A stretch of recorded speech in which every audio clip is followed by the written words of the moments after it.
This is the Neurosurgery Podcast.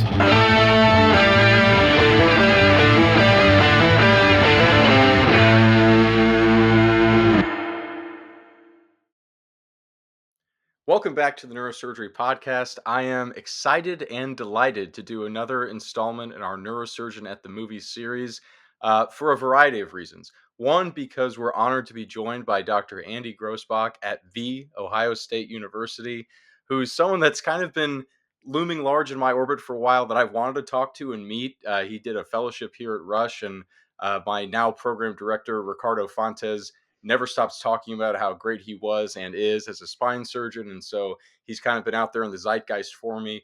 Great presence on X, where he posts cases and poses problems to the medical and spine surgical community out there. So really just an honor and privilege to have you on, Dr. Grossbach. But more importantly, we get to talk about Lebowski.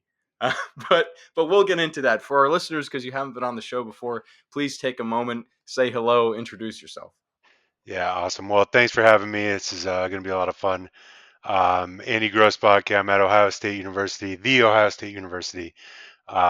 Big game coming up tomorrow, so fingers crossed. Got to make amends for the Michigan loss, so hopefully that happens. But yeah, no, been at Ohio State for about 7.5 years now. Trained at University of Iowa. Did a fellowship with Ricardo Fontes and all the rest of the guys at Rush. Fantastic time there. Learned a ton.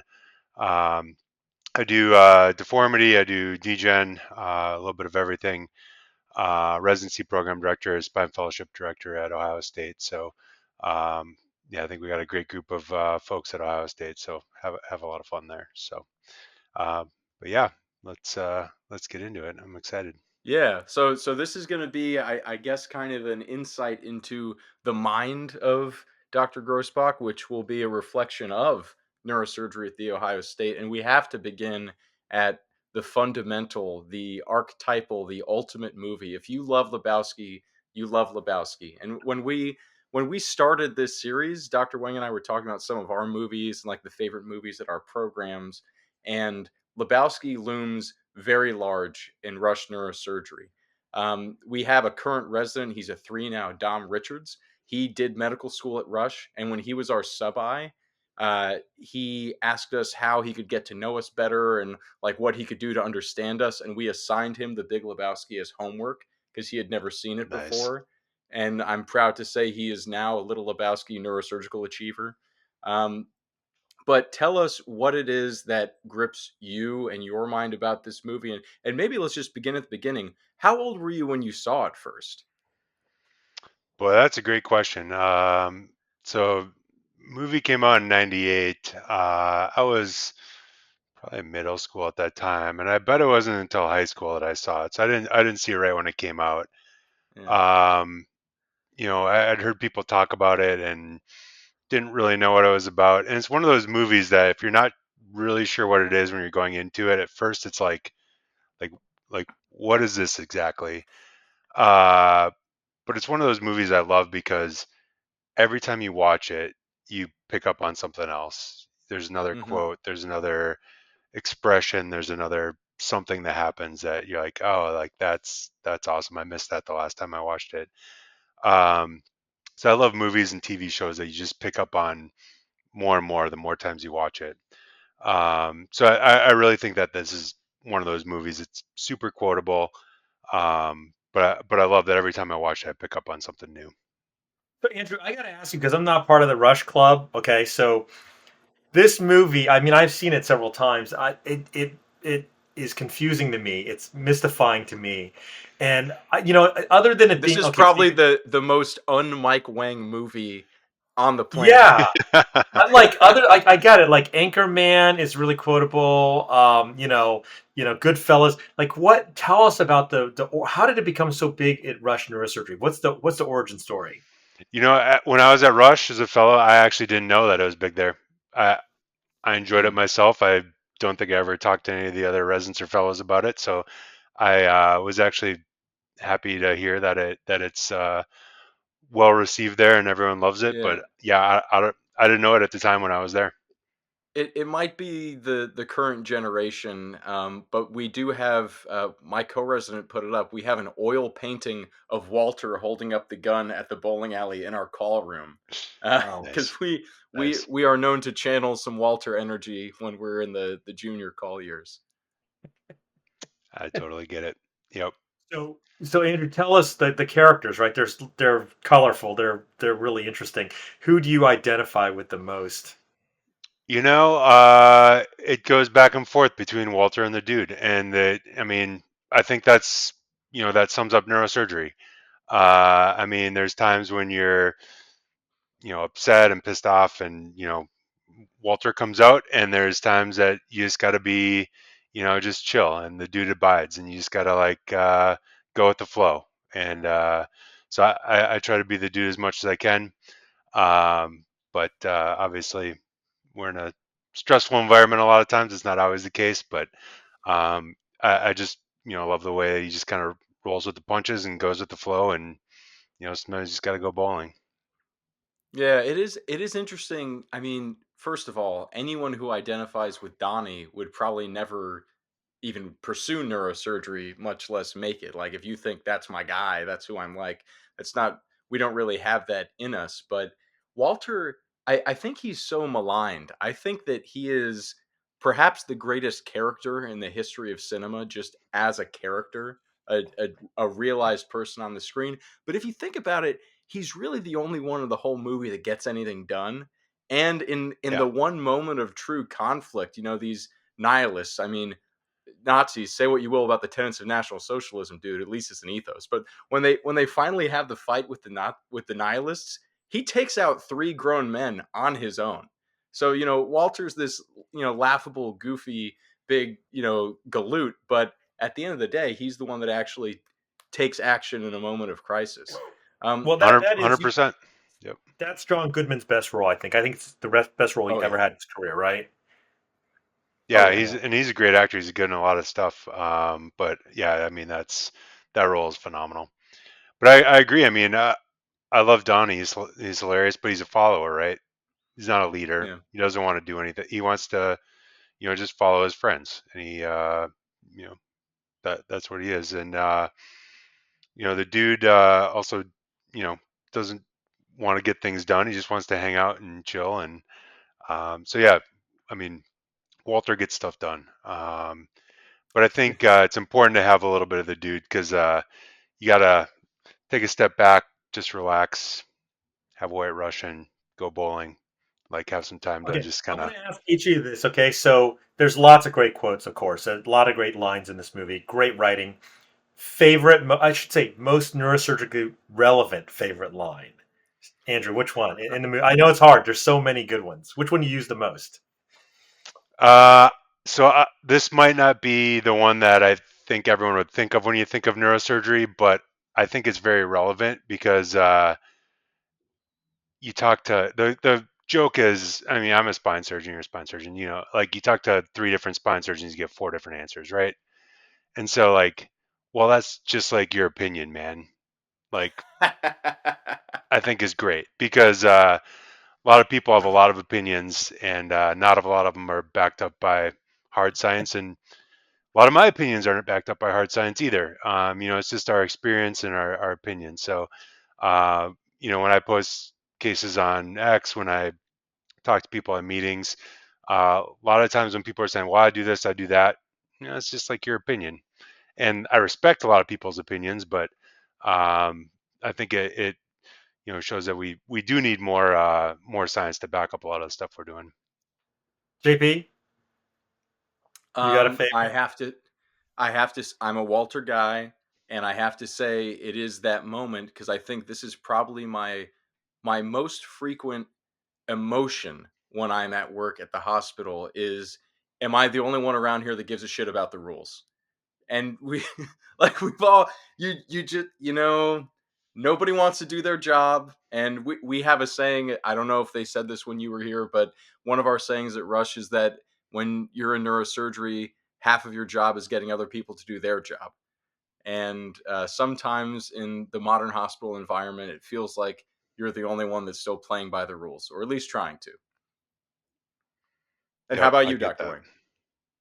Oh my God, my favorite character actually in the movie is Steve Buscemi. I That's just Connie. Yep. I just love him. He's the foil. He seems like the only real person to me. He seems like the only like I feel like if I were in that situation, I would probably be him. You know. Yeah. I'm Well, kind of so let me ask you. You talk about the rewatchability of this movie. It is, I think, one of the most rewatchables, and it's interesting because, as you say, the first time you watch it, you're just like, "What?" And it's hard. You have to watch it a couple of times to even get it. I think Hmm. it's one of those where if you ask someone what genre is it, there's no answer. What's it about? There's no answer really.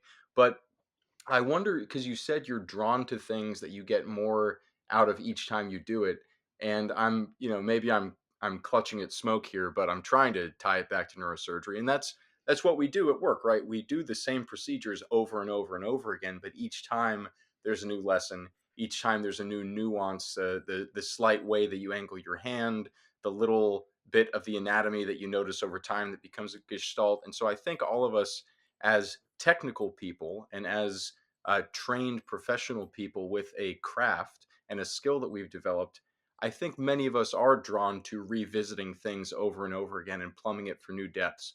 So that's a long-winded way of asking, how many times have you watched this movie? Because I watch it about once or twice a year, easy.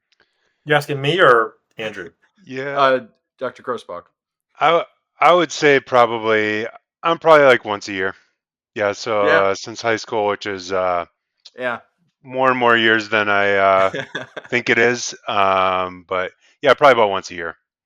And do you watch it when it's on TV, or do you like actually call it up or pay for it, or like? Yeah, I seek it out. I like I've paid for way too many streaming services, or pull it up and rent it or something. So I actually don't own it, but it's usually on one of the streaming services when So my wife and I made her watch it during COVID. That was, I think, the first time she watched it, and I thought there was no way she was gonna like it. I was like, because we had made a list like when COVID hit. We're like, all right, we Mm, got some time, we got some stuff to do, time to catch up on movies and shows. So we like made a list, like wrote out all the, because I was going through like, have you seen this movie? Like, no, like, all right, put it on the list. And so that was the first time I thought there was no way she was gonna like it. And we got done with it. And she's like, I'm like, what'd you think? And she's like, yeah, it's pretty good. And so I got a better response than I thought I was gonna get out of it. But Well, I wanted to ask you guys because you both work with Ricardo Fontes, right? So Fontes grew up in Brazil. He comes to America. Like, is this a movie that someone who didn't grow up in America can like identify? Does he like the movie? I guess. Like, does he that's a identify great with it? question. that is a great question. I've never asked him about it. I don't know if he's seen it or what he thinks about it. I will ask him and somehow find a way to update both of you. But that is he's actually got a great library of Americana and American media that he's consumed. And I was talking with we have another resident now, also from Brazil, in the same pipeline, trained at the same place. And I was asking him about this, like we were talking about Pulp Fiction and trying to watch Tarantino, and Hmm. can you really get it because you don't have all those shared cultural references? And what he told me is that they do, and that American culture is, at least media, movies, TV, popular culture is very, very prevalent and the main stuff consumed even where he grew up. So I would be interested to ask Ricardo if he's seen it, and if so, did he really get it and what he thought. I'll let you know. Definitely Watch do let us party. know. I'd Yeah. be interested. Yeah, we'll do a watch party. So Andrew, let's move on. So your other favorite movie we could discuss. Yeah, I brought up. I mean, I got a million favorite movies, but one that always is stands out to me is Idiocracy. And it's probably cliche at this point. I think it's been all over social media and everyone's saying it now. Like just like, but it's true. It's just like it feels like we're marching that direction, We're just living as it. a We're living society. it Yeah, right now. yeah. And I think it was when the movie came out. I think obviously it's a social commentary. I think it was like, yeah, I can draw some parallels, and then it's just more and more, right? Just more Funniest and thing more every about year. that is If you ask the Republicans, they say it. If you ask the Democrats, they say the same thing. They see 100%. it differently, right? Yep. You want to 100%. give our audience like maybe not as many people have seen Idiocracy. Give them like a super brief summary of what this movie's about. Right. So the movie itself, I would say, is good. It's not great. Big Lebowski's great. The movie itself, I think, is good. I don't think the acting is, it's good, but it's not to the level of Big Lebowski. But the premise is phenomenal.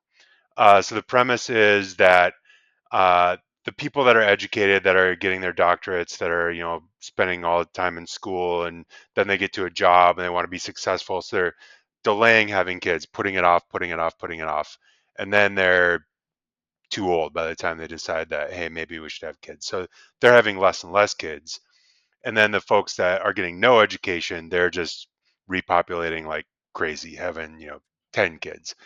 And so this happens like year after year. And so the main character in the movie, uh, basically he's in the military, and I think he's in an experiment or something where they cryogenically freeze him.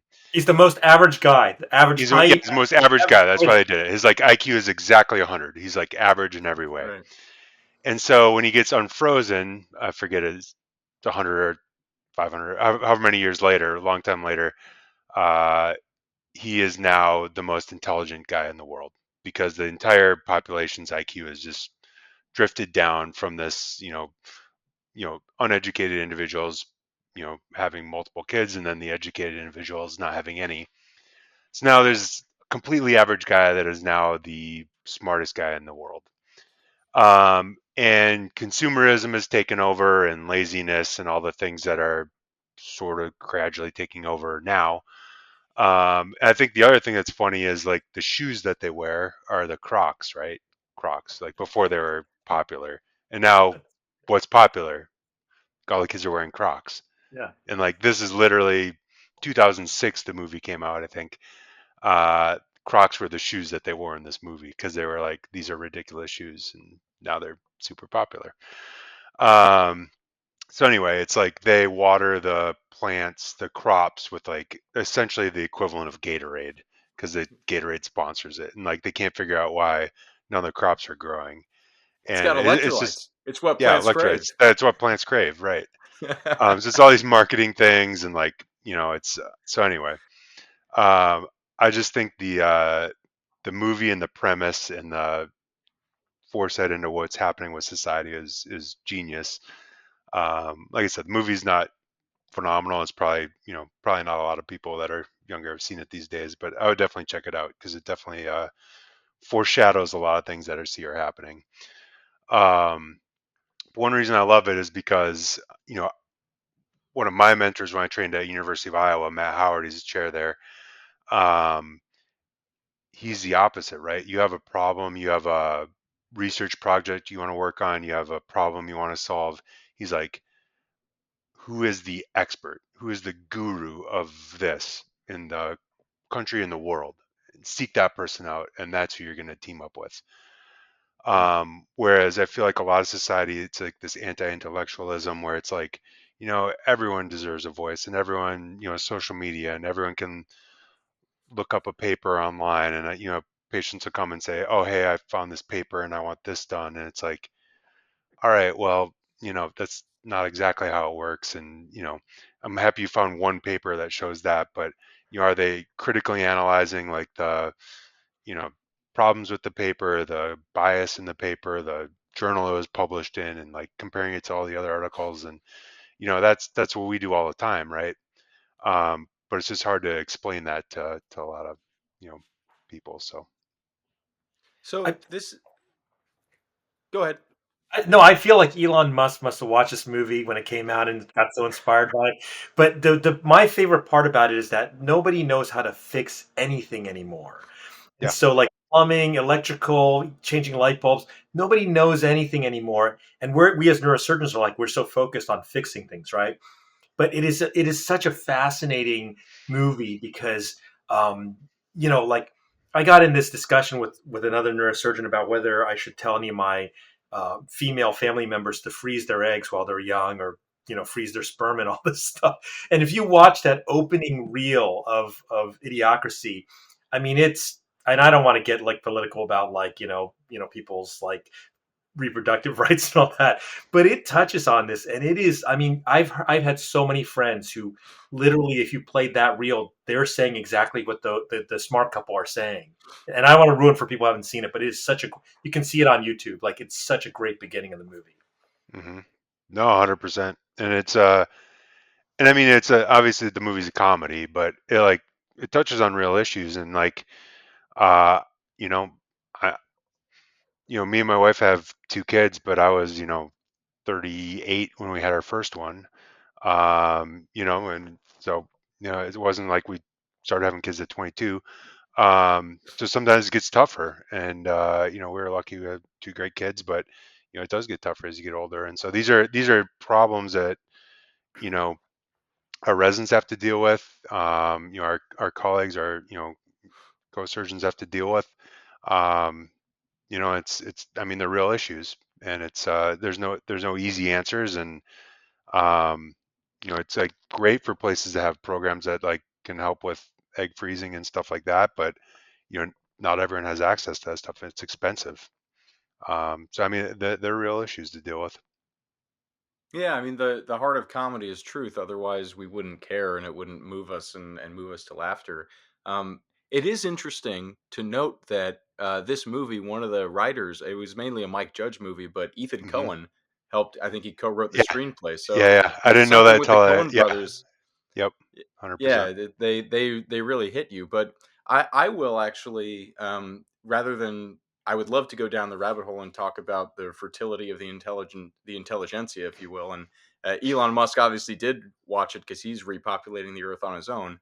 But if I could actually ask you to pivot for a moment, we could put on your program director hat because I was struck when you were talking about your former mentor and kind of the complete opposite philosophy of this movie, where when you have a problem, when you have a question, you seek out the expert, you seek out the best, the smartest, the one who knows the most and is the most qualified.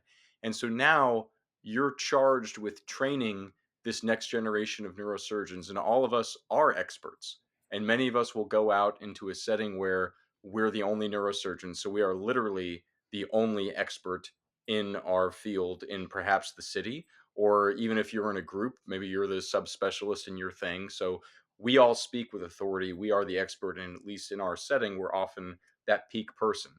And it can be very difficult in hospitals these days to be an authority on something because our culture has kind of shifted toward committee thinking, group thinking, everybody weighs in.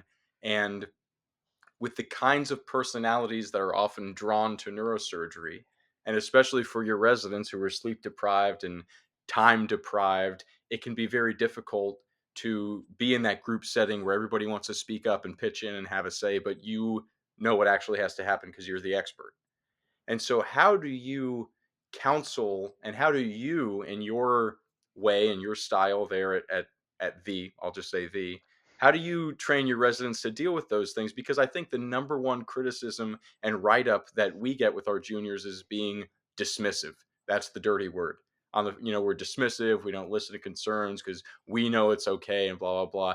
How do you navigate those waters of being an expert in an environment that kind of wants the committee more than the single greatest authority?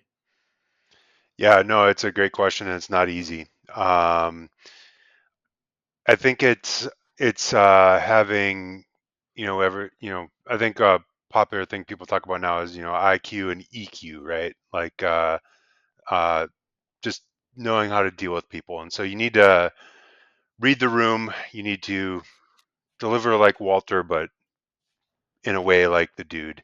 Um, so Nice. it's getting your point across, making everyone feel heard, but still, um, you know, getting your expertise and your knowledge out there, but in a nice way. I mean, it's not, you know, years or decades ago where you can go in yelling and screaming and everyone's just gonna like, okay, yeah, yeah, well, let's listen to you. It's a great way to get written up and get all sorts of meetings and stuff about your behavior. So you just can't do it that way these days. And I think it's good. I mean, you shouldn't do it that Yeah. way. Um, but it's finding that tone, that approachability, where you are collaborative, but you still have that knowledge and that expertise, and ultimately need to convey that. But it's not an easy skill to learn, and it's I mean the only way to learn it is to do it. And so it starts right away as interns. You're going down and you're taking care of patients on the floor. You're going down to the ER, and you have to learn how to, like, interact with everybody, interact with the other services, interact with you know the patients, interact with the nurses, like everyone's on the same team, but also get your knowledge and your point across. And then as you move through and you become a senior resident, you become a chief. Like, I really try to say, like, the chief year is where you learn to be a leader. You lead the Mm. junior residents, um, and the primary educators of the neurosurgery service are the chief residents. I mean, they interact with the junior residents every day. Like, I might have a junior or mid-level resident in my room, once this week and then once in a couple weeks, and they might be in my clinic once the week after that, but it's much less frequent. The chief residents really set the tone and set the expectations for the junior residents. And so I really think our chiefs are when you learn to become that leader. I think fellowship is where you learn to, like, polish skills and make more connections and stuff like that, but I think chief residency is vital for that leadership role. But yeah, it's not an easy thing. Well, phenomenal. There we here in the movie series we actually got some real wisdom about neurosurgical education. Our time is drawing to a close, Dr. Grossbach, but I did want to real quick, of all the people that I've emailed and asked about this, you were the first one that suggested talking about TV shows too. So maybe just before we get off, what are some of your favorite shows, either things that are on now or were on in the past that maybe you've rewatched? Boy, I got a lot of them. I used to be a huge movie guy, which is why both of my movies are from a while ago. Yeah, But I really think that just with the way things were going with COVID, with um, streaming services, uh, it used to be TV shows were 30 minutes with commercials, so they're like 22 minutes long, yeah, and they'd have, like, series like Seinfeld, which I love. I love Seinfeld. Just rewatched it. But they were like snippets, right? And now you can have a whole season. So now you have 10 episodes, they're all an hour long. So you have 10 hours to tell your story, where a movie you try to get it into like hour and a half or 2 hours or maybe 3 hours for a long movie. So you can tell a more complete story now in a season, and then you have multiple seasons of shows. So some of my favorites recently, I mean, Breaking Bad, phenomenal. Sopranos, classic. We rewatched that during COVID.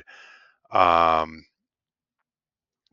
Game of Thrones, didn't love the ending, but that was a phenomenal series for most of the seasons. So those are some of my favorites. Arrested Development is probably one of my all-time mm, favorites. That's one that the original three seasons. I like the you know kind of new seasons on Netflix, not as much as the original three. I think the original three, that's one of those shows you can rewatch tons of times and just pick up something new every time. Just the subtleness, the kind of under the radar jokes and stuff are phenomenal. So that's one of my all-time favorites.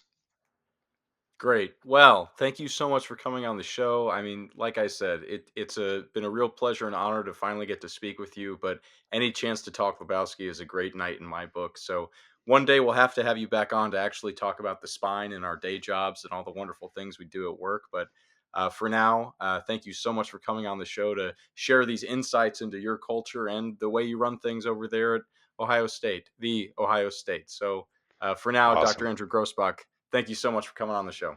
Thank you for having me. It's been a ton of fun.